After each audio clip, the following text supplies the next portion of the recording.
আদি মধ্যযুগে সামন্ততন্ত্রের বিকাশ লাভ কতটা সাকসেসফুলি হয়েছিল, এটা নিয়ে কিন্তু, বা আদৌ হয়েছিল কি না, এটা নিয়ে কিন্তু আমাদের মূলত আজকের আলোচনার বিষয়। তাহলে আদি মধ্যযুগে সামন্ততন্ত্র বা সামন্ততান্ত্রিক পরিকাঠামো বলতে ঠিক কি বোঝায় এবং এটা ঠিক কোথা থেকে আসছে? প্রথম কথা হচ্ছে, এটা নিয়ে একটা চরম বিতর্ক আছে যে আদি মধ্যযুগে সামন্ততন্ত্র ছিল কিনা। অনেক কটা জানি ইতিহাসের ভেতরে অনেক কটা বাদ মতবাদ আছে বা এখনো সেগুলো হয়ে আসছে। ডিবেটেবল কোশ্চেন যেগুলো আসবে, মানে যেগুলো তোমাদের কাছে বা আমাদের সকলের কাছে ইতিহাসে বিতর্কিত কোশ্চেন হিসেবে আসবে, সেই বিতর্কিত কোশ্চেনের কিন্তু সরাসরি কোনো সলিউশনে যাওয়াটা খুব মুশকিল। একদম এন্ড বলে ইতিহাসে কিছু হয় না যে হ্যাঁ এটাই শেষ কথা। মানে কোনো ম্যাথামেটিক্স বা কোনো সায়েন্সের কোনো সাবজেক্টের মতো এখানে কোনো একটা নির্দিষ্ট সলিউশনে আসা যায় না। তেমনই ঠিক এই কোশ্চেনটার ক্ষেত্রেও সেটা হবে, যেটা তোমরা অলরেডি আগের সেমে পড়ে এসছো, তোমাদের হয়তো মনে আছে যে শাহজাহানের শাসনকালকে সুবর্ণ যুগ বলা যায় কি। এই এই যে যায় কি না, এইটা খুব মুশকিল এই জাতীয় কোশ্চেনের ঠিক একদম এন্ড পয়েন্টে পৌঁছানো, যে হ্যাঁ যায় না যায় না, এটা কিন্তু সলিউশন দেওয়াটা মুশকিল। কেননা এই বিষয়ে গবেষণা, ইতিহাস হচ্ছে চিরন্তন একটা গবেষণা প্রক্রিয়া, মানে এটা হয়ে যাচ্ছে দীর্ঘদিন। তাহলে তেমনই সামন্ততান্ত্রিক বিষয় নিয়েও কিন্তু আদি মধ্যযুগ বা আদি যুগের বা প্রাচীন যুগের ইতিহাস চর্চার ভিতরে কিন্তু একটা কন্টিনিউয়াস গবেষণার কাজ চলছে।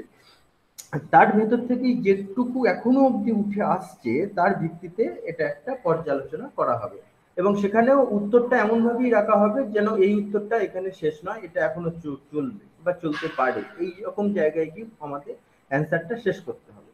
এবং সেখানেও দেখতে হবে যে অ্যান্সারটা ঠিকঠাক ভাবে এলো কিনা, মানে কোশ্চেন অনুযায়ী অ্যান্সারটা ঠিকঠাক দাঁড়ালো কিনা। আচ্ছা, প্রথমে আসছি মার্কসের ব্যাখ্যায়, মানে মার্ক্সবাদীয় যে ব্যাখ্যাটা সেটার প্রথমে দিই। মার্ক্সের ব্যাখ্যায় মধ্যযুগের সমাজ হলো সামন্ত সমাজ, মানে এটা মার্ক্সিস্ট যে হিস্টোরিয়ান বা মার্ক্সিস্ট যে ব্যাখ্যা তার অনুযায়ী এটা আসছে। এর ঐতিহাসিক কে কে এখানে কিরম ব্যাখ্যা দিচ্ছে না, ঐতিহাসিক রামশরণ শর্মা আর তার অনুগামী মানে ডিএন ঝা, বিএনএস যাদব, এরা সব বলছে কি ভারতের সামন্ত ব্যবস্থার উদ্ভব ও বিকাশের কথা। এরা কিন্তু সামন্ত ব্যবস্থার উদ্ভব ও বিকাশের তত্ত্বকে সমর্থন করছে। আচ্ছা, প্যারালালি দেখা যাচ্ছে যে আহ, আবার হরবংশ মুখিয়া, দীনেশ চন্দ্র সরকার, এই জাতীয় যারা ইতিহাসবিদ তারা আবার কিন্তু এই তত্ত্বের বিরোধিতা করছে। প্রথমেই আমি বললাম যে এখানে কোনো একটা নির্দিষ্ট ধারণায় যাওয়া খুব মুশকিল, ফলে যেমন সমর্থকও পাওয়া যাবে তেমন বিরোধীও পাওয়া যাবে। দীনেশচন্দ্র সরকার প্রভৃতি এই মতের বিরোধিতা করছে। ভারতীয় লেখকদের মধ্যে আহ, ভূপেন্দ্রনাথ দত্ত সর্বপ্রথম ভারতের সামন্ততন্ত্রের বিকাশ তত্ত্বটি উল্লেখ করেছেন। ভূপেন্দ্রনাথ দত্ত মানে হচ্ছে আমরা জানি বিবেকানন্দের ভাই ভূপেন্দ্রনাথ দত্ত, ভূপেন দত্ত তার বিভিন্ন লেখনী বা লেখার মাধ্যমে প্রথম সামন্ততন্ত্রের বিকাশ বা সামন্ততান্ত্রিক যে স্ট্রাকচার সেটাকে সে সমর্থন করছে। খ্রিস্টীয়, মোটামুটি ধরে নেওয়া যায় খ্রিস্টীয় চতুর্থ শতক থেকে ষষ্ঠ শতকের মধ্যে, এটা মন দিয়ে একটু শুনবে, খ্রিস্টীয় চতুর্থ শতক থেকে ষষ্ঠ শতকের মধ্যে ভারতের অর্থনীতি, সমাজ ও রাষ্ট্র ব্যবস্থায় আহ, একটা নতুন উপাদানের আবির্ভাব ঘটছে। কি কি বললাম, কোনটা বললাম না, খ্রিস্টীয় চতুর্থ থেকে ষষ্ঠ, খ্রিস্টীয় চতুর্থ থেকে ষষ্ঠ ভারতীয় রাজনীতিতে একটা নতুন ধরনের বিষয়বস্তুর আগমন ঘটছে বা নতুন উপাদান দেখা যাচ্ছে। তার মানে তার আগের ভারতীয় সমাজ একরকম ছিল, আবার মানে এটা হচ্ছে যীশু খ্রিস্টের জন্মের পরের কথা বলছি, খ্রিস্টীয়, খ্রিস্টপূর্ব নয় কিন্তু। ফলে কি হচ্ছে তার আগের প্রভাব, মানে খ্রিস্টীয় প্রথম, দ্বিতীয়, তৃতীয় এই শতাব্দীগুলোতে একরকম থাকছে, বা যীশু খ্রিস্টের জন্মের পূর্ব থেকে এই সময় পর্যন্ত একরকম থাকছে। ঠিক খ্রিস্টীয় চতুর্থ থেকে চতুর্থ, ষষ্ঠ, পঞ্চম, ষষ্ঠ এই সময় থেকে আস্তে আস্তে আস্তে আস্তে চেঞ্জ আসছে পরিকাঠামোতে। এবং সেটা কি পুরোটাই ইকোনমিক বা সমাজের স্ট্রাকচারের উপরে দাঁড়িয়ে পড়ছে, মানে কোন সমাজ ব্যবস্থা কিভাবে বা কার উপরে ডিপেন্ডেন্ট বেশি হচ্ছে। এবং দেখা যাচ্ছে এই সামন্ততান্ত্রিক পরিকাঠামো কিন্তু সব জায়গায় সমানভাবে ইমপ্লিমেন্ট হচ্ছে সেটা নয়, এক এক জায়গায় সামন্ত ব্যবস্থা এক এক রকম মূলত। তবে মোটামুটি যেটা গ্রহণযোগ্য স্ট্রাকচার সেটাকে মূলত বলে দেওয়া যায় যে পিরামিড সদৃশ একটা স্ট্রাকচার। সেটা আমি পরে আমি আসছি কি কিভাবে হচ্ছে এবং কোথা থেকে এই সামন্ত তত্ত্বটা আসছে। প্রথম এই যে সামন্ত বা ফিউডাল এই বিষয়টা, এই তত্ত্বটা কার সাথে রিলেট করে কি কিভাবে আসছে সেটা আসছে। আগে মোটামুটি আমি একটা প্রেক্ষাপটটা বলছি। ষষ্ঠ থেকে নবম শতকের মধ্যে সামন্ত ব্যবস্থার সম্প্রসারণ ঘটেছিল। চতুর্থ থেকে ষষ্ঠের ভিতরে উদ্ভব, আমরা একটাই বললাম নতুন উপাদান, আবার কি ষষ্ঠ থেকে নবম শতকের মধ্যে সম্প্রসারণ হচ্ছে। ঐতিহাসিক ডিডি কোসাম্বি বা ডিডি কোসাম্বির সম্পূর্ণ নাম হচ্ছে দামোদর ধর্মানন্দ কোসাম্বি। ঐতিহাসিক ডিডি কোসাম্বি তার an introduction to the study of Indian history, খুব উল্লেখযোগ্য বই সেই সময় দাঁড়িয়ে সামন্ততন্ত্র বোঝার ক্ষেত্রে, an introduction to the study of Indian history গ্রন্থে বলছেন যে দুভাবে ভারতে সামন্ততন্ত্রের উত্থান ঘটেছিল। খুব ইম্পর্টেন্ট, দুভাবে ভারতে সামন্ততন্ত্রের উত্থান ঘটছে। খ্রিস্টীয় শতাব্দীর প্রথম দিকে ভারতের রাজারা জমি হস্তান্তর করার ফলে সামন্ততন্ত্রের উদ্ভব হয়। ঠিক আছে, জমি যখন হস্তান্তর হচ্ছে তখন জমি হস্তান্তর করার ফলে সামন্ততন্ত্রের উদ্ভব হচ্ছে, এটা একটা পদ্ধতি। এটা কখন হচ্ছে না খ্রিস্টীয় শতাব্দীর প্রথম দিকে। আচ্ছা, এই পর্বে সামন্ততন্ত্রকে কোসাম্বি কি বলছে না উপর থেকে সামন্ততন্ত্র বা সামন্ততন্ত্র মানে ওপরের, মানে একদম সামন্ততন্ত্রের যদি পিরামিড একটা স্ট্রাকচার হয় তাহলে ওপর থেকে, মানে রাজা তো একদম ওপরে থাকতো, তাহলে সেই ওপর থেকে একটা সামন্ততান্ত্রিক পরিকাঠামো আস্তে আস্তে আস্তে আস্তে নিচের দিকে নামছে। এটা হচ্ছে কোসাম্বি বলার চেষ্টা করছি, উপর থেকে সামন্ততন্ত্র। আর তারপরে গুপ্ত যুগে ও হর্ষের সময়কালে এই সামন্ততন্ত্র বিকশিত হয়। তাহলে কি প্রথমটা ডিডি কোসাম্বি কি বলছে না উপর থেকে সামন্ততন্ত্র রাজার দ্বারা প্রথম এটা পরিচালিত হচ্ছে খ্রিস্টীয় প্রথম শতাব্দী দ্বিতীয় শতাব্দীতে। আচ্ছা, এবং তারপরে কি হচ্ছে না গুপ্ত যুগ ও হর্ষের সময়কালে এটা বিকশিত হচ্ছে, মানে গুপ্ত যুগে আর হর্ষবর্ধনের সময়কালে। পরবর্তীকালে আর একভাবে নিচুতলা থেকে সামন্ততন্ত্র, মানে ফিউডালিজম ফ্রম বিলো, এটা কিন্তু তার পরের স্ট্রাকচার। আগে হচ্ছে ফিউডালিজম ফ্রম আপার সাইড, ঠিক আছে, মানে উঁচু দিক থেকে যেটা আসছে। আর একটা আসছে feudalism from the lower side, মানে নিচুর দিক থেকে ফিউডালিজম। আচ্ছা, ভারতের সম্পন্ন কৃষক প্রান্তিক ক্ষুদ্র কৃষকদের কাছ থেকে ভূসম্পত্তি কিনে নিয়ে ভূমধ্যকারী হয়ে বসেছিল। সামন্ততন্ত্রের স্ট্রাকচারে কিন্তু ভূমধ্যকারী এই বিষয়টা কিন্তু খুব ইম্পর্টেন্ট। ভূমধ্যকারী ফিউডালিজম স্ট্রাকচারের প্রথম একটা মধ্যস্বত্বভোগী আসছে। আমি প্রথম দিকে কি বললাম, রাজা, তারপরে এলো দেখো ক্ষুদ্র কৃষক, ঠিক আছে, রাজা আর ক্ষুদ্র কৃষক দিয়ে কিন্তু শুরু হলো। ক্ষুদ্র কৃষক হচ্ছে একদম নিচুতলা, রাজা হচ্ছে একদম উঁচুতলা, স্বাভাবিক। এরপরে কি হলো না এরপরেই দেখো সম্পন্ন কৃষক ক্ষুদ্র কৃষকের কাছ থেকে ভূসম্পত্তি কিনে নিয়ে ভূমধ্যকারী হয়ে উঠেছিল। তার মানে এখানে এলো একটা ভূমধ্যকারী শ্রেণী বা মধ্যস্বত্বভোগী শ্রেণী মাঝখানে কিন্তু ঢুকে গেল। ঠিক আছে, শুধু রাজা আর কৃষক থাকছে না, একটা স্ট্রাকচারের ভিতরে এবার একটা ভূমধ্যকারী শ্রেণী বা মধ্যস্বত্বভোগী শ্রেণীর উদ্ভব বা বিকাশ লাভ ঘটছে। আচ্ছা, রামশরণ শর্মা এক্ষেত্রে কি বলছেন, রামশরণ শর্মা ভারতীয় সামন্ততন্ত্র সম্পর্কে এই দ্বিস্তর, মানে কোসাম্বির যে দ্বিস্তর মত, উঁচুতলা আর নিচুতলা, এইটাকে কিন্তু তিনি মানতে পারছেন না, অস্বীকার করছেন। তিনি কি বলছেন না তিনি অগ্রহার ব্যবস্থাকেই ভারতীয় সামন্ততন্ত্রের প্রধান উপাদান বলেন। অগ্রহার মানে আমরা জানি গুপ্ত যুগের ভূমিদান ব্যবস্থাকে বলা হতো অগ্রহার। গুপ্ত যুগের মূলত ভূমিদান ব্যবস্থা, এটাকেই বলা হতো অগ্রহার। তাহলে এই অগ্রহার তত্ত্ব বা তিনি মনে করছেন যে সেখান থেকেই সামন্ততন্ত্র মূলত ভারতীয় সামাজিক পরিকাঠামো বা ভারতীয় আর্থসামাজিক যে পরিকাঠামো, সেখানে প্রথম সামন্ততান্ত্রিক পরিকাঠামো সেখান থেকে শুরু হচ্ছে। আচ্ছা, এরপরে আমরা যাব যে এই সামন্ততন্ত্র স্ট্রাকচারটা আসছে কোথা থেকে। আচ্ছা, এখানে আমি একটুখানি তোমাদের যদি স্লাইড কিছু দেখাতে পারি, আমি চেষ্টা করছি যে ঠিক কোথা থেকে কিভাবে আসছে সেই জায়গাটা। একটু তোমরা বলবে তোমরা দেখতে পাচ্ছ কিনা প্রত্যেকে।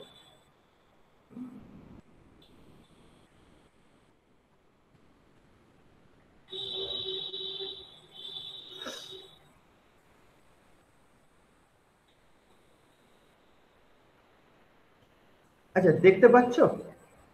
দেখতে পাচ্ছ? একটু আমাকে বলো। পাচ্ছ? প্রত্যেকে দেখতে পাচ্ছ? একটু সনদ বা দীপঙ্কর বা কেউ একটু আরো এক দুজন বলো। দেখতে পাচ্ছি, কিন্তু স্যার ফাইল ওপেন হয়নি এখনো। হ্যাঁ স্যার, দেখতে পাচ্ছি, সে অনেক ফাইলের নাম টাম আছে। আচ্ছা, ফাইল ওপেন হয়নি এখনো। এখনো ওপেন হয়নি?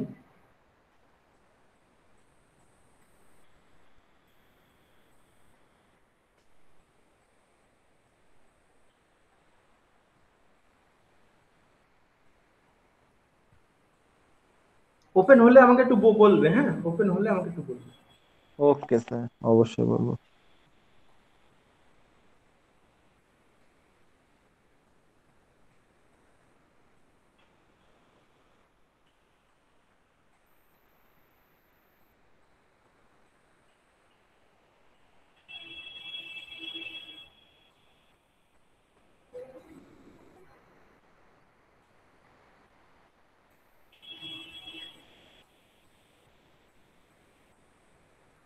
এবার হ্যাঁ স্যার, হ্যাঁ বুঝতে স্যার, দেখা পারছি। যাচ্ছে যাচ্ছে। এবার এবার এসছে? ম্যানুয়াল ব্যবস্থা। হ্যাঁ, হ্যাঁ স্যার, হ্যাঁ স্যার, আচ্ছা, ওপরে কি কি লেখা আছে বলো তো? ম্যানুয়াল ম্যানুয়াল ব্যবস্থা। ব্যবস্থা। ঠিক ঠিক, রাইট, ঠিক আছে, চলো। আচ্ছা, এবার তাহলে কি মধ্যযুগীয় সামন্ত প্রথা আসছে কোথা থেকে? সামন্ততন্ত্র বিষয়টি মূলত ইউরোপীয় সামন্ততন্ত্রের ধ্যান ধারণা থেকেই আসছে, এটা বলা যায়। ইউরোপীয় যে সামন্ততন্ত্র বা ইউরোপীয় যে ফিউডাল স্ট্রাকচার থেকেই মূলত আসছে। সেই স্ট্রাকচারের একদম মধ্যমণি কে ছিল না, এই ম্যানর ব্যবস্থা। দেখতে পাচ্ছ এখানে আমি উল্লেখ করে দিয়েছি ম্যানর ব্যবস্থা, ঠিক আছে। আচ্ছা, রোম সাম্রাজ্যের পতনের পর 473 খ্রিস্টাব্দে, রোম সাম্রাজ্যের পতনের পর 473 খ্রিস্টাব্দে থেকে ত্রয়োদশ শতক পর্যন্ত সময়কে ইউরোপীয় ইতিহাসে মধ্যযুগ বলা হচ্ছে, ঠিক আছে।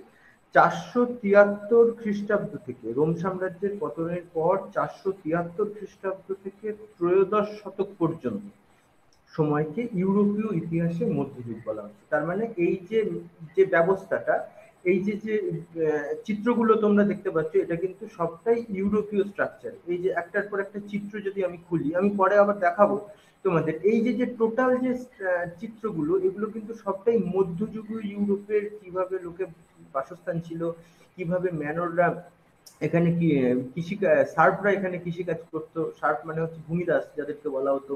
এটাও কিন্তু হচ্ছে ফিউডাল স্ট্রাকচারের একদম নিচের দিকে এরা অবস্থান করছে, সার্ফদের। তোমরা পড়ে এসছো এগুলো, সার্ফ। এটা হচ্ছে ম্যানররা কিভাবে থাকতো, প্রথম দিকে স্ট্রাকচারটা স্যার, দেখো কিভাবে ম্যানরদের স্যার, বাসস্থানটা ছিল, বুঝতে পারছো? হ্যালো ম্যানর, হ্যাঁ শুনতে পাচ্ছ? হ্যালো, স্যার, কিছু একটা বলবো। হ্যাঁ হ্যাঁ বলো। বলছি বলছি স্যার, এটা তো ম্যানুয়াল ব্যবস্থা বা এই সামন্ত প্রথা, এটা তো ইউরোপ থেকে এসছে, কিন্তু এটা ভারতে ওই ঠিক একই টাইমে কি এসছে নাকি তার পরে, অনেকটা না, পরে এই এসছে? এই কনসেপ্টটা আসছে হচ্ছে ইউরোপীয় ঘরানা থেকে। এই যে সামন্ততন্ত্রের যে কনসেপ্ট, মানে যে এই যে যে কনসেপ্টটা, এই হ্যাঁ, আমি দেখাচ্ছি। এই যে যে কনসেপ্টটা, সামন্ততন্ত্রের গঠনের যে কনসেপ্ট, হ্যাঁ, এই হ্যাঁ, হ্যাঁ। কনসেপ্টটা কিন্তু ইউরোপীয় যে ঘরানা, সেই ঘরানার সাথে ভারতীয় ঘরানা অনেকাংশে ম্যাচ করে যাচ্ছে, ঠিক আছে। কিন্তু দেখা যাচ্ছে কি ভারতের নামকরণ গুলো একটু ডিফারেন্ট, নামকরণের ভিন্নতা আছে, বিভিন্নতা আছে। এবং এই যে যে পিরামিড, যে পিরামিডের কথা আমি বলছি, যে স্ট্রাকচার, এই যে রাজা, মধ্যস্বত্বভোগী, এই যে উৎপাদক, উৎপাদক মানে ইউরোপীয় ক্ষেত্রে উৎপাদকটা দুদিক থেকেই হয়েছিল, একটা হচ্ছে কৃষি, একটা হচ্ছে আহ, ছোট শিল্প বা হোমমেড যে যে যে সমস্ত শিল্পগুলো ছিল সেখানে, ফলে দুটোই হচ্ছে উৎপাদক শ্রেণী। কিন্তু বিষয়টা হচ্ছে যে এটা যখন ইন্ডিয়ান কনসেপ্টে আসছে, তখন কিন্তু ইন্ডিয়ায় তখনও কিন্তু শিল্প উৎপাদন ওইভাবে শুরু হয়নি, এটা কিন্তু মাথায় রাখতে হবে। ইউরোপ কিন্তু গোড়া থেকেই ছোটখাটো কুটির শিল্প বা বিভিন্ন গৃহস্থলী শিল্পে অনেক উন্নত। কিন্তু ভারতবর্ষীয় ক্ষেত্রে কি পার্থক্যটা আছে, ভারতবর্ষ কিন্তু টোটালটাই মোটামুটি সেই সময়, মানে চতুর্থ, ষষ্ঠ, আরো কি কি বললাম, নবম, এই শতকগুলোতে ভারত কিন্তু মানে বলতে পারা যায় 99% কিন্তু কৃষির উপর ডিপেন্ডেন্ট, ঠিক আছে। ফলে কৃষি কিন্তু এখানে ভারতের সাথে ইউরোপের একটা পার্থক্য করছে, এই পার্থক্য। তারপরে এখনো অবধি দেখো, আমি কিন্তু এখানে একটা শ্রেণীর কথা বলেছি, ঠিক আছে, একটা শ্রেণী। সেই শ্রেণীটা কি না, ডিডি কোশাম্বীর মতে আমি মাত্র একটা শ্রেণীর কথা বলেছি, সেটা হচ্ছে উম কোনটা বললাম একটু আগে, বলো ওই যে একটা হচ্ছে রাজারা জমি হস্তান্তরের ফলে সামন্ততন্ত্র, এই যে রাজার থেকে জমি হস্তান্তরের ফলে সামন্ততন্ত্র আসছে নিচের দিকে, এই এই স্ট্রাকচারটা তৈরি হচ্ছে। আচ্ছা, আর একটা যেটা বলেছে সেটা হচ্ছে হম পরবর্তী নিচুতলা থেকে সামন্ত ব্যবস্থা গড়ে ওঠে, এটাও কিন্তু কোশাম্বী বলছে। এই যে নিচুতলা, নিচুতলা মানে এইখান থেকে, একটা হচ্ছে উপরতলা থেকে সামন্ততন্ত্র, আর এটা হচ্ছে নিচুতলা থেকে সামন্ততন্ত্র। আহ, কি বলছে না, সম্পন্ন কৃষক প্রান্তিক ক্ষুদ্র কৃষকদের কাছ থেকে ভূসম্পত্তি কিনে নিয়ে ভূমধ্যকারী হয়ে বসেছিল। ঠিক আছে, সম্পন্ন কৃষক মানে হচ্ছে যে এই যে যে স্ট্রাকচার, এই যে যে মাঝের দুটো স্ট্রাকচার, এটা কিন্তু সম্পন্ন কৃষক থেকে আসছে। প্রথমে কিন্তু এই রাজা আর এই উৎপাদক ছিল, সে কৃষিজ হোক আর যে উৎপাদী হোক, এই রাজা আর উৎপাদকের ভেতরে সম্পর্ক ছিল এই স্ট্রাকচারটার ভেতরে, এই যে যে পিরামিড স্ট্রাকচারটার ভেতরে। পরে দেখা যাচ্ছে ভারতের ক্ষেত্রে কি করছে না, সম্পন্ন কৃষক মানে ধরো এরা সম্পন্ন কৃষক, এই সম্পন্ন কৃষকরা এই যে যে নিচু স্তরের যে কৃষক বা যারা মানে একদম প্রান্তিক কৃষক, তাদের কাছ থেকে জমি কিনে এরা আবার এক ধাপ উঁচুতে চলে গেল। ঠিক আছে, এরা আবার এক ধাপ উঁচুতে অবস্থান করছে। ঠিক আছে, এই এর ফলে তারাও কিন্তু উৎপাদকের একটা অংশ হচ্ছে, সব টোটাল উৎপাদক কিন্তু এরা, সমগ্র উৎপাদক বা উৎপাদনের অংশ, একটা টোটাল উৎপাদক শ্রেণী কিন্তু এরা, কিন্তু এরা হচ্ছে একটা উৎপাদনের অংশ বিশেষ পরিণত হচ্ছে, মানে এরা এদের থেকে রসদটা পাচ্ছে। আবার এদের থেকে রসদ সংগ্রহ করার পরে এই ভারতীয় স্ট্রাকচারে এখানে আর একটা শ্রেণী তৈরি হয়ে যাচ্ছে, সেটা আমি পরে আস্তে আস্তে পড়াবো। সেটা হচ্ছে ভারতীয় স্ট্রাকচারে এখানে যে শ্রেণীটা তৈরি হচ্ছে সেটা হচ্ছে ব্যবসায়িক শ্রেণী বা বৈশ্য শ্রেণীর একটা আবির্ভাব হচ্ছে। মানে এরা হচ্ছে এই দুটো শ্রেণী থেকে এরা রসদ নিয়ে এরা আবার ব্যবসা করছে। সেই ব্যবসাটার মাধ্যমে কি হচ্ছে না, বৈদেশিক যে যে যে সমস্ত আহ, দেশ বা বৈদেশিক অর্থ আহ, রাজতন্ত্রের ভেতরে বা সেই রাজ্যপাটের ভেতরে তারা আনতে সক্ষম হচ্ছে। ভারতীয় স্ট্রাকচারে আরেকটা ব্যাপার আছে, সেটা হচ্ছে যে রাজার ঠিক নিচেতেই আহ, আমলা গোমস্থা এরা ছিল, এরা হচ্ছে রাজার দানে পুষ্ট, মানে রাজার থেকে জমি, যেটা হচ্ছে অগ্রহার ব্যবস্থা, অগ্রহার ব্যবস্থায় জমি দান বা ভূমি দানের একটা কথা বা তথ্য উঠে আসে, যেটা রামশরণ শর্মা বলেছেন কোশাম্বীর মতকে খণ্ডন করে, সেটা হচ্ছে অগ্রহার ব্যবস্থা। অগ্রহার ব্যবস্থাটা মাধ্যমে যে জমিটা পাওয়া যাচ্ছে, সেই জমিটা কে পাচ্ছে না, ভারতীয় স্ট্রাকচারে বা ভারতীয় কালচারে রাজার পরেই তাহলে কারা থাকবে, রাজার পরেই ঠিক রাজার সভাসদ, রাজার মানে বিভিন্ন ধর্মীয় স্থান, আহ, তারপরে আহ, রাজার সাথে যে যে যে সমস্ত মানে কি বলবো মানে ব্রাহ্মণ্য শ্রেণী, পুরোহিত শ্রেণী, এরা কিন্তু মূলত এই রাজার দানে পুষ্ট, বা এরা কিন্তু জমিটা রাজার থেকে পাচ্ছে, পেয়ে এরা আস্তে আস্তে নিচের দিকে সাবলেট করছে, মানে সম্পন্ন কৃষককে দিচ্ছে। সম্পন্ন কৃষক আবার সেই জমি আহ, হাত থেকে, সেই জমির থেকে অংশ চলে যাচ্ছে হচ্ছে প্রান্তিক কৃষক বা যারা উৎপাদক শ্রেণী, মানে এইভাবে কিন্তু স্ট্রাকচারটা ক্রমশ নিচের দিকে নামছে ভারতীয় ক্ষেত্রে। ঠিক আছে, ক্লিয়ার হয়েছে ফানুক? হ্যাঁ ফানুক স্যার, হ্যাঁ হ্যাঁ ঠিক আছে স্যার। বুঝতে পেরেছো? হুম হুম হুম। ঠিক আছে, এরপরে আমরা কি বলছি, হ্যাঁ, মধ্যযুগীয় সামন্ততন্ত্র 473 থেকে ত্রয়োদশ শতক পর্যন্ত সময়কে ইউরোপীয় ইতিহাসে মধ্যযুগ বলে চিহ্নিত করা হচ্ছে। মধ্যযুগের সবচেয়ে উল্লেখযোগ্য বিষয় ইউরোপীয় কালচারে কিন্তু সামন্ততন্ত্র। এই দেখো মিডিয়াভেল লাইফ, দেখতে পাচ্ছ এখানে ছোট্ট করে লিখেছি মিডিয়াভেল লাইফ। ঠিক আছে, এই মিডিয়াভেল লাইফ মানে হচ্ছে মধ্যযুগীয় ইউরোপ, এটা কিন্তু মূলত ইউরোপীয় স্ট্রাকচারটাই চলে যাচ্ছি এর এইটা ধরেই ভারতীয় সামন্ততন্ত্রকে ব্যাখ্যা করা হয়। আচ্ছা, আহ, কিন্তু বিতর্ক তো আছেই যথারীতি, তেমনি এই ব্যবস্থার ব্যাপকতা ও প্রসার নিয়ে মতান্তর বা বিরোধ সমানে চলছে। আচ্ছা, আহ, মোটামুটি ঐতিহাসিক, সমাজবিদ্যা বিশারদ, আহ, রাষ্ট্রবিজ্ঞানীদের একটা অংশ এই দুটো কালচারকে ওরা মেলানোর চেষ্টা করে। একটা হচ্ছে ইউরোপীয় কালচার, ইউরোপীয় কনটেক্সট, একটা হচ্ছে ভারতীয় কালচার, ভারতীয় কনটেক্সট, মানে দুটো কিন্তু ভিন্ন, কিন্তু তা সত্ত্বেও রাষ্ট্রবিজ্ঞানী বা সমাজ বিশারদ বা ঐতিহাসিক এরা কিন্তু এই দুটো বিষয়কে নিয়ে কালচার করে, এবং দুটো বিষয়ের ভিতরে কিছু কিছু জিনিস যেগুলো নতুন তার ভিত্তিতে ব্যাখ্যা করার চেষ্টা হয় যে দুটো বিষয় বা দুটো সেক্টর কতটা ভিন্ন বা কতটা অভিন্ন, কতটা এক। এইটাই কিন্তু স্টাডির মূল বিষয়, এবং যার জন্যই দেখা যাচ্ছে যে ভারতীয় ঘরানার ফিউডালিজম আর ইউরোপীয় ফিউডালিজম অনেকাংশেই আলাদা। স্ট্রাকচারের ক্ষেত্রে, তাদের মানে জীবন বৈচিত্র্যের ক্ষেত্রে, তারপরে দাস প্রথা বা দাস ব্যবস্থার ক্ষেত্রে, যেটা ইউরোপীয় ঘরানায় একটা বিরাট ছিল। সার্ক, আমি একটু আগেই যে চিত্রটা তোমাদের দেখালাম, এই যে সার্ক, এই এই সার্কদের যে কৃষিকাজ, এটা কিন্তু মূলত ছিল ভূমিদাস। ঠিক আছে, এই সার্কদের জীবন চর্চার ক্ষেত্রে এইভাবে কিন্তু দুটোর বিকাশ লাভ কিন্তু দু রকম হয়েছিল। স্ট্রাকচার যদিও বা এক হয়, দুটোর অনেকাংশে মেলে, এক বা অনেকাংশে মেলে, কিন্তু দুটোর বিকাশ কিন্তু দুটো ভাবে হচ্ছে, এটা কিন্তু ইম্পর্টেন্ট বিষয়। আচ্ছা, আহ, আহ, সামন্ত ব্যবস্থাকে যেসব পণ্ডিত সার্বজনীন ঘটনা বলে মনে করেন, তাদের বিচারে এই ব্যবস্থার প্রধানতম লক্ষণগুলি পশ্চিম ইউরোপে সবচেয়ে প্রকট ছিল। পশ্চিম ইউরোপ মানে হচ্ছে ইউরোপটাকে যদি দেখো, ইউরোপটাকে যদি মানে ম্যাপের যে কনটেক্সটে দেখতে গেলে, তোমার মাথার দিকটা হচ্ছে উত্তর, পায়ের দিক দক্ষিণ, আর ডান দিক হচ্ছে পূর্ব, বাঁ দিক হচ্ছে পশ্চিম, তাই তো? ম্যাপের ম্যাপটাকে যদি তোমার সামনে রাখো, তাহলে ইউরোপীয় কনটেক্সটে ইউরোপের ম্যাপটাকে যদি দেখো, ইউরোপের ম্যাপের বাঁ দিকে যে সমস্ত দেশগুলো আছে, ইউরোপীয় ম্যাপটা এখানে আমি এখানে নেই আমার, ঠিক আছে? ইউরোপীয় ম্যাপটা তোমরা দেখে নেবে খুলে। ইউরোপীয় ম্যাপে যদি দেখো, তাহলে ইউরোপীয় ম্যাপের যে বাঁ দিকের যে দেশগুলো আছে, মানে পশ্চিম ইউরোপীয় যে সমস্ত দেশগুলো আছে, সেখানে কিন্তু এই ভূমিদাস ব্যবস্থাটা প্রকট ছিল। আচ্ছা, আরেকটা যেটা বিষয়, যে প্রাক ধনতান্ত্রিক যুগের কোনো বিশ্বজনীন ব্যবস্থা এখানে কিন্তু কল্পনা করা যায় না। প্রাক ধনতান্ত্রিক কোনো বিশ্বজনীন ব্যবস্থা ছিল না। আমি যেটা পড়ানোর প্রথমেই বললাম, যে এক একটা দেশে এক এক রকম ভাবে সামন্ততান্ত্রিক পরিকাঠামো গড়ে উঠেছে। ভারতীয় কনটেক্সটে যেমন একরকম হয়েছে, ইউরোপিয়ান কনটেক্সটে একরকম হয়েছে, এবং অন্যান্য বিভিন্ন মহাদেশীয় বা দেশীয় কালচার, তাদের রীতিনীতিতে যে যেমন ভাবে আহ, দেশের গঠন, সেই অনুযায়ী সামন্ততন্ত্র বিকাশ লাভ করেছে। আহ, যে যেমন ভাবে যেখানে পেরেছে তেমন ভাবে সেখানে, সব জায়গায় যে একই রকম ভাবে সামন্ততন্ত্র বা ফিউডাল স্ট্রাকচার গড়ে উঠেছে সেটা কিন্তু নয়। আচ্ছা, মার্ক্সীয়, আমি আবার একটু মার্ক্সীয় মতামতে যাচ্ছি। মার্ক্সীয় ইতিহাসবিদদের দৃষ্টিভঙ্গিতে সামন্ত ব্যবস্থার উৎপাদন ও বন্টন ব্যবস্থার সঙ্গে যুক্ত। সামন্ত ব্যবস্থা উৎপাদন ও বন্টন, এই যে উৎপাদন ও বন্টন, এই যে উৎপাদন করছে একটা শ্রেণী, আর এই শ্রেণীটা বা এই শ্রেণীটা হচ্ছে বন্টনে যুক্ত আছে, ঠিক আছে? উৎপাদন ও বন্টনের উপরে মূলত নির্ভরশীল বা তাদের সাথে যুক্ত।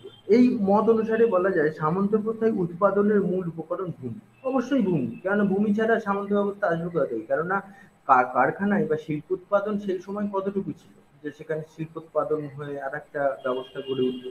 সেটা মূলত কৃষিকেন্দ্রিক সামন্ত ব্যবস্থাই ছিল। এবং কৃষিকেন্দ্রিক সামন্ত ব্যবস্থা মোটামুটি ধরা যায় ইউরোপীয় কনটেক্সটেও 99% কৃষির উপরে ডিপেন্ডেন্ট ছিল তারা। আচ্ছা, উম ভূস্বামীগণ অসংখ্য স্তরে বিভক্ত থাকেন। ভূস্বামী মানে জমির যে মালিক, তাকে বলা হয় ভূস্বামী। অসংখ্য স্তরে বিভক্ত থাকেন। এখানে একটা জিনিস থেকে বুঝবে, ভূমধ্যসাগর, এই যে এইটা দেখো, ভূমধ্যসাগরীয় শহর, এই শহরটার ভেতরে তুমি যদি দেখো, শহরের স্তর বিন্যাসটা দেখলেও কিছুটা আইডিয়া করা যাবে। এখানে কিন্তু এই যে মানুষটা, এই মানুষটা বা এই মানুষটা যে পরিশ্রমী, এই মানুষটা কি সেই পরিশ্রমী সেরকম লাগছে? বা এই মানুষটা কি না সেই রকম স্যার, পরিশ্রমী মনে হচ্ছে? না দেখো না, স্তর স্তর ওটা বিন্যাস গুলো, এ কিন্তু পরিশ্রমী মানুষ। দেখতে পাচ্ছ প্রত্যেকটা স্ট্রাকচার কি, প্রত্যেকটা মানুষের চলাফেরা, শহরের আদব কায়দাও কিন্তু আলাদা।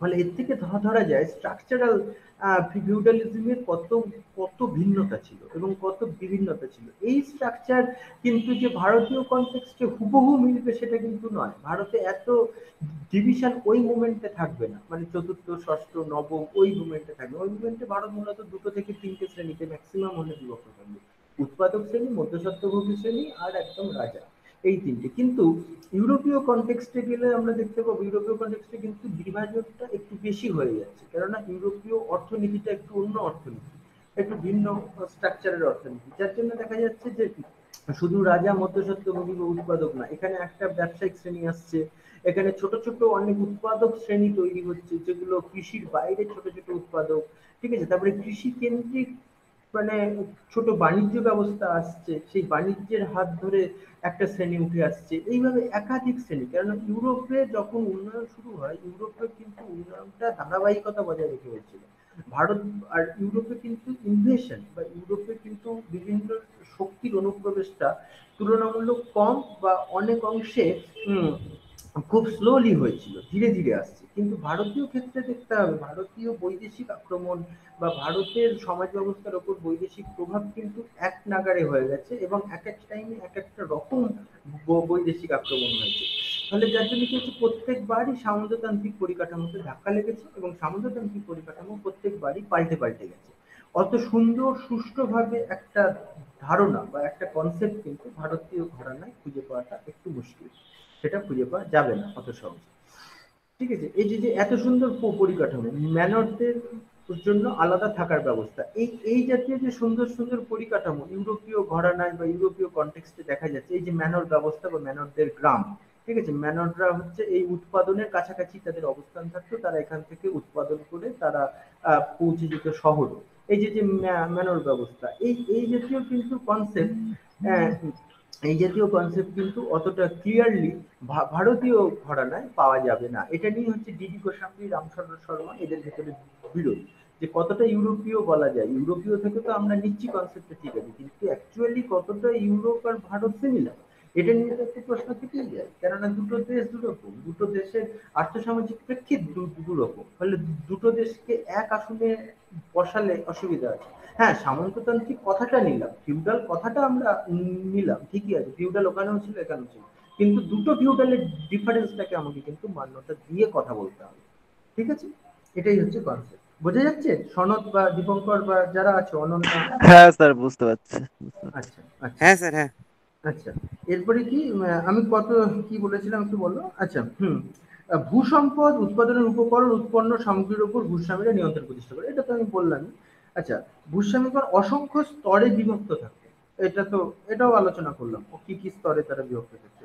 এই স্তরের সর্বনিম্নে ভূমিদাস বা সার্ফের অস্তিত্ব দেখা যায়। এই যে সার্ফ, কোথায় বললাম, এই দেখো সার্ফ, ঠিক আছে, সার্ফ বা ভূমিদাস বা আমি ভারতীয় ঘরানায় বলতে গেলে উৎপাদক শ্রেণী, এরাই হচ্ছে উৎপাদক শ্রেণী, ভূমিদাস মানে এরা হচ্ছে সরাসরি কৃষি ক্ষেত্রে কাজ করে কৃষিজ ফসল উৎপন্ন করছে, এরাই হচ্ছে সার্ফের অস্তিত্ব দেখা যায়।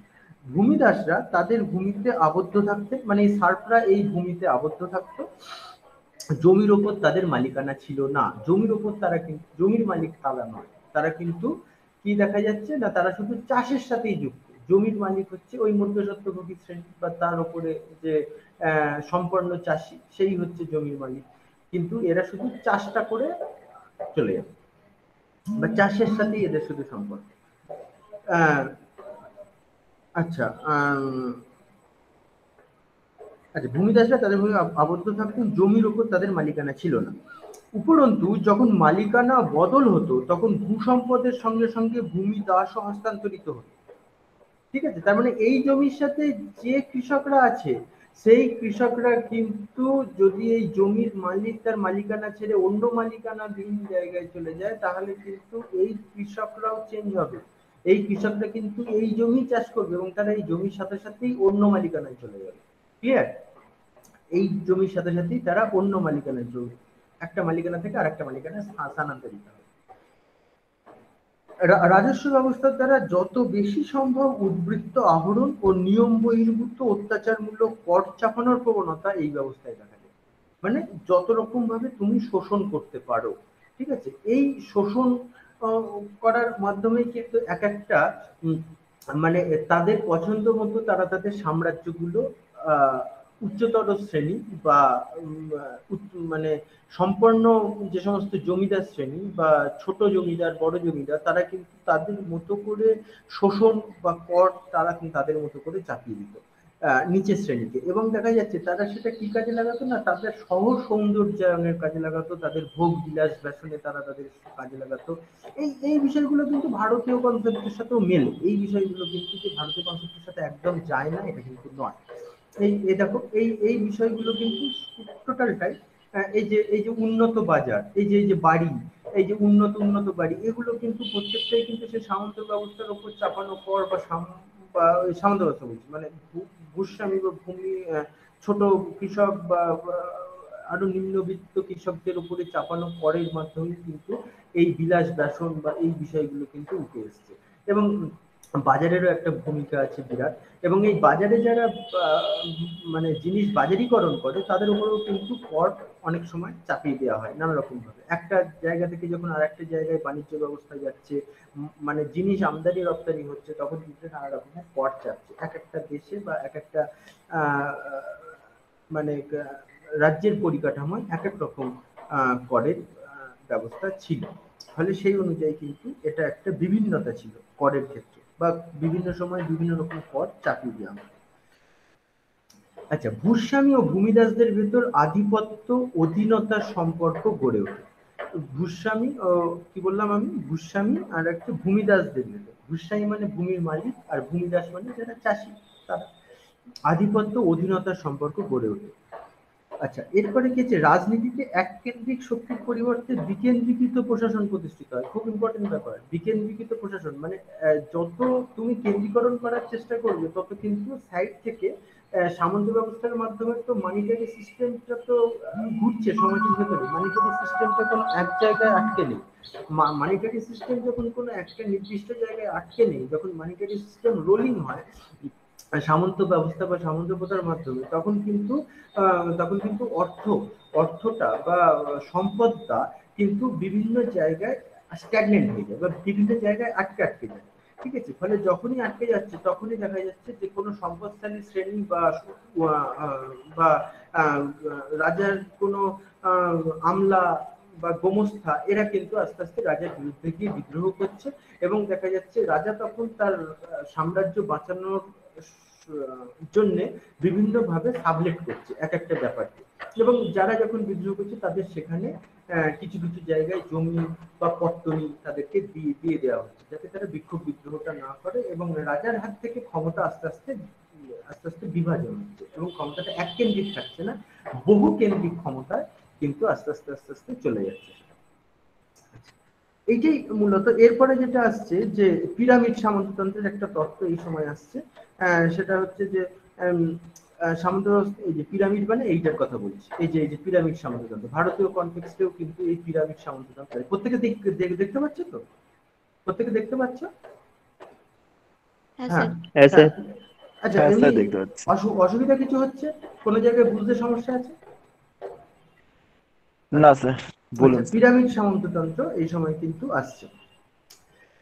সামন্ত ব্যবস্থা মূলত এক রাজনৈতিক ও প্রশাসনিক ব্যবস্থা। এটা তো আমি বললামই, এটা একটা রাজনৈতিক প্রশাসনিক ব্যবস্থা তো বটেই, নাহলে আহ, রাজা তার রাজতন্ত্রের অধীনস্থ যে সমস্ত বড় বড় আহ, রাজতন্ত্রকে যারা নিয়ন্ত্রণ করতো, রাজা তো একা রাজতন্ত্র চালায় না, রাজা একটা দেশের একটা জায়গার সম্রাট বাড়িয়ে মানে টোটাল শাসনটা তার নামে চলছে বা সে শাসন করছে, সবই ঠিক আছে, কিন্তু তার পক্ষে কি সম্ভব যে সর্বত্র সমানভাবে নজর রাখা বা দেখাশোনা করা বা সর্বত্র পৌঁছানো? ফলে রাজার অনেক আমলা গোমস্তা আমাত্য এই জাতীয় শ্রেণী অনেক তৈরি হয়ে যাবে, বা রাজ দরবারের একাধিক মন্ত্রী সেখানে তৈরি থাকবে রাজার জন্য। ফলে তারা হচ্ছে রাজার পরের ধাপেই তারা থাকবে, ফলে তাদের চোখ দিয়ে বা তাদের হাত দিয়ে রাজা সমস্ত কাজটা করবে। ফলে স্বাভাবিকভাবেই আহ, রাজনৈতিক ও প্রশাসনিক একটা ব্যবস্থা এই সময় তৈরি হয়ে যাচ্ছে এই সমস্ত পদাধিকারীদের মাধ্যমে, যারা রাজার নিচের স্তরেই অবস্থান করছে। এই রাজা তার নিচের স্তরেই যারা অবস্থান করছে, তারা এখানে মিলিটারি আছে, আর্মি ব্যবস্থা আছে, তারপরে আছে মন্ত্রী, বিভিন্ন মন্ত্রী আছে, আমাত্য আছে, গোমস্থা আছে, ইত্যাদি ইত্যাদি, বহু বিচার ব্যবস্থা আছে। তারপরে ব্রাহ্মণ্য শ্রেণী আছে, যারা ধর্মাচরণের মাধ্যমে রাজ্যাভিষেক ঘটায় রাজার, বা কুলপুরোহিত শ্রেণী, এই জাতীয় একাধিক শ্রেণী তারা কাজ করছে রাজসভার ভেতরে। তারাও কিন্তু সামন্ত ব্যবস্থার একটা, সামন্ত ব্যবস্থার এই যে পিরামিড এর ভেতরের একটা একটা মানে একটা অন্যতম অঙ্গ বা একটা অন্যতম বিষয়। আচ্ছা, তারপরে কি হচ্ছে না, রাজা তার রসদ আস্তে আস্তে বন্টন করতে থাকেন অভিজাতদের মধ্যে, মানে এদের থেকে আস্তে আস্তে অভিজাত শ্রেণীর ভেতরে আস্তে আস্তে ছড়াচ্ছে, মানে সমাজের ভেতরে ক্রমশ ছড়াচ্ছে। এই রাজার হাত থেকে যা সম্পদ আসছে, বিশেষ করে জমি জায়গা সম্পত্তি, তারা কিন্তু আস্তে আস্তে সাবলেট হচ্ছে ক্রমশ। ঠিক আছে, একজন মন্ত্রী তার হয়তো পাঁচটা ছেলের ভেতরে আবার ভাগ হয়ে গেল। বা একজন কোনো বড় পদাধিকারী রাজসভায় আছে, তাকে ধরো একটা নির্দিষ্ট জমি দিল, সেই জমিটা আবার একাধিক ভাগে ভাগ হয়ে গেল তার আত্মীয় স্বজন, ছেলে মেয়ে বা তার বংশের ভিতরে। এইভাবে আস্তে আস্তে জিনিসটা সাবলেট হচ্ছে। এইভাবে দেখা যাচ্ছে যে সামন্ত ব্যবস্থায় সামন্তদের উচ্চতর সামন্তের প্রতি আনুগত্য থাকতে হবে। সামন্তদের তার উচ্চতর সামন্ত, মানে এই যে স্ট্রাকচার, এও কিন্তু সামন্ত ব্যবস্থার একটা অংশ। উৎপাদক যারা, তার উপরে হচ্ছে মধ্যস্বত্বভোগী, তার উপরে আমাত্য, তার উপরে রাজা। এই যে প্রত্যেকে কিন্তু প্রত্যেকের উপরে ডিপেন্ডেন্ট, এও যেমন এর উপরে ডিপেন্ডেন্ট, এও এর উপরে ডিপেন্ডেন্ট। ঠিক আছে, একে অন্যের উপরে কিন্তু ডিপেন্ডেন্ট মানে নির্ভরশীল। আচ্ছা, সামন্ত ব্যবস্থায় কেন্দ্রীয় শক্তির অবনমন ঘটে, যেটা আমি বললাম, এই কেন্দ্রীয় শক্তি আর কেন্দ্রীকরণ থাকছে না, ভেঙে যাচ্ছে। আঞ্চলিক শক্তির উত্থান অনিবার্য, মানে ওই এদের হাতে আস্তে আস্তে ক্ষমতা চলে আসছে, রাজার নিচের ধাপে যারা আছে তারা তখন তাদের বিভিন্ন এলাকা জুড়ে জুড়ে শাসন ব্যবস্থাগুলো আস্তে আস্তে নিচ্ছে, ধীরে ধীরে নিচ্ছে। এই কাঠামো বা বৈশিষ্ট্য, মানে এই টোটাল সামন্ততান্ত্রিক বৈশিষ্ট্য বা কাঠামোটাই কিন্তু ভারতবর্ষের রাজনীতিতে বা ভারতবর্ষ প্রাচীন বা আদিমধ্যযুগীয় ভারতের একটা উল্লেখযোগ্য বৈশিষ্ট্য, মূলত যেটা 600 থেকে 1200 এই সময় ব্যবস্থার এই কালখণ্ড, 600 থেকে 600 টু 1200 এই সময় ব্যবস্থার ভিতরেই সামন্ততান্ত্রিক উদ্ভব ও বিকাশ ধীরে ধীরে ধীরে ধীরে বিকাশ করে। প্রত্যেকটা ক্ষেত্রে। বোঝা গেছে? বোঝা গেছে? হ্যাঁ, হ্যাঁ বুঝতে স্যার। পেরেছি স্যার, কিন্তু সামন্ততান্ত্রিক এই প্রথাটা তো গুপ্ত যুগেরও কিছু ধাঁচ রেখেছিল স্যার, হ্যাঁ, কিছুটা একটু রেখেছিল তো হ্যাঁ, কিন্তু। ওইটা আমি বললাম তো, অগ্রহার ব্যবস্থার তত্ত্ব আসছে তো সামনে। সামনে তো অগ্রহার ব্যবস্থার তত্ত্ব আসছে, এবং এটা তো একটা কন্টিনিউয়াস প্রসেস। এটা যে দুম করে 600 খ্রিস্টাব্দে উঠে আসলে এমন তো নয়, ইতিহাসে কোনো কিছু দুম করে হয় না, তার একটা প্রেক্ষাপট থাকে। ওই প্রেক্ষাপটগুলোই তো হচ্ছে মূলত ওই প্রথম শতাব্দী, দ্বিতীয় শতাব্দী, তৃতীয় শতাব্দী, যেগুলো বললাম আর কি, তৃতীয়, তৃতীয়, ষষ্ঠ, এই যে যে শতাব্দী, এই এই শতাব্দী জুড়ে বিকাশ লাভ করছে, এবং সেটা চরম পর্যায়ে আসছে কোন সময়? 600 থেকে 1200 এই টাইমটাই চরম পর্যায়ে আসছে সামন্ততান্ত্রিক বিকাশ বা সামন্ততান্ত্রিক পরিকাঠামোর যে রূপ, সেটা কিন্তু চরম, এবং এটা বিভিন্ন ক্ষেত্রে বিভিন্ন রকম হচ্ছে, বিভিন্নতা পাচ্ছে। তার ভেতরে এটাই বৈশিষ্ট্য যে অনেক রকম অ্যাডিশন অল্টারনেশন হয়, তারা একটা সামগ্রিক চরিত্র বা একটা নির্দিষ্ট কনস্ট্রাক্ট যে চরিত্র পাচ্ছে সেটা নয়, এটা কিন্তু আহ, মানে জায়গা বিশেষে বা স্থান বিশেষে কিন্তু তার ভিন্নতা আছে বা ভিন্নতা থাকছে সামন্ততান্ত্রিক। ঠিক আছে, আর কিছু?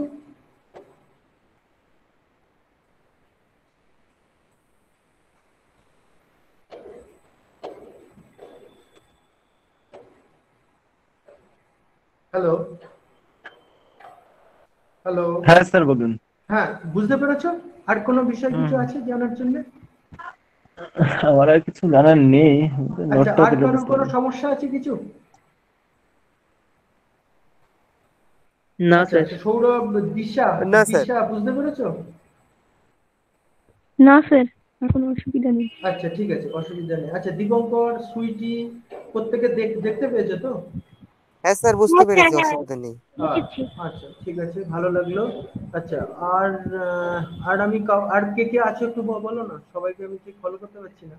আচ্ছা, অমিতাভ, অমিতাভ, অনন্যা, অনন্যা বুঝতে পেরেছো? অমিতাভ, হ্যাঁ স্যার বলুন স্যার। হ্যাঁ বুঝতে পেরেছো? দেখেছো? হ্যাঁ স্যার মোটামুটি বুঝতে পেরেছি, অসুবিধা নেই। আচ্ছা, এরপরে আমি হ্যান্ড আউট চলে যাবে পোর্টালে, তোমরা যথারীতি পোর্টালে সেটা লক্ষ্য করে নেবে। হ্যাঁ, যে বিষয়গুলো দিলাম সেগুলোই ওখানে থাকবে উল্লেখযোগ্যভাবে। আচ্ছা, আর তো কেউ নেই তেমন ভাবে, সবাই তো মোটামুটি বুঝেছে বলবো। ঠিক আছে, ঠিক আছে, চলো।